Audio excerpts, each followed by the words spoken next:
हाइबिरो हुजी corona virus ना कोविड-19 ने खंगनरिबसिदा मणिपुर दा चंगतना बंदिने हाना लम अतोपदगी लापा मी नाबदु नेगेटिव ओइरगलबा मतमसिदा अदुकी मतिक सेक्शन ना लॉकडाउन तोरिङै मरकसिदा दुकानदार सिंसिना हाना लेरम ममंदगी double हेंगलगा ngari pawadul pa chaung kun piram modun hujil pa chahum yokale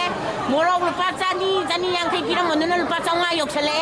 sigi lockdown sidi aikhoi gi laina na sibagi mahutta lairaba mi hatgi pot oina lakadore aina mamang da su ngarang su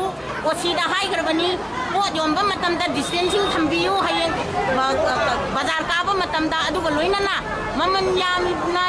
yoli ba singja check tawbiyu aduga leitaba lairaba ngasi nomagi sara talaga sajaba mi singja lupa kungi morok tamsalaktraba matamsida karmaini hingadori bano aduna stock ta leiriba pot singja hanagi mamanda kitang hengalaga julpa manga tara hengalaga su hanagi mamanda aduga stock ta leiriba singja kadai da kari leirige haibase chap chana thigat piro haibasi aikoina haibam leitabani na police ki through da haidagare adubu ngasi aikoina matan sanga ba lockdown tawraba matung sida ngasi je bazar hangani haidana thorok sida aikoi leiba tungsalaga thambang ami tawgum su aisu lairaba mi amani lairaba mi mana awaba nangba adu aikoi chapchana mayong na batabani sarkar ga mayong na batabani aduna pot aikoi stop tawraga laisalaga thamde aduna ngasi ji aikoi na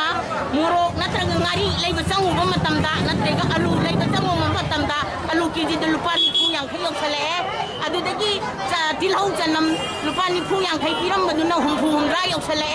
sidai sida lairaba nom talaga saba mi singje karmaini hinga dori bano haibase manipur sarkar amadi manipur ki CM na masida miyang chapchana lengbira kanda lairaba mi sing hakke haraga di hatpiro haloi do bo erga di gudam sing dagi poche chapchana thugai bira kanda chap chaba mawong da hanagi niyom da chap manane yenaraga chaba lairaga chaba lairiba poching di chap manana mamana ahong bada chap chaba mamanda ahong na taba magi chap chaba mamanda da yol halle haraganda lairaba singjiga ina khumba singjiga kunchi ji chap manane hingmin magi aduguma laina ma sembi na bagi namakta aina manipur sarkar da amadi police ki through da sunahan haijagibadu chap chaba mawong da tawbira o na taba taraga di lairaba sing charai hen da siba tare haiwa wafam ji thamdare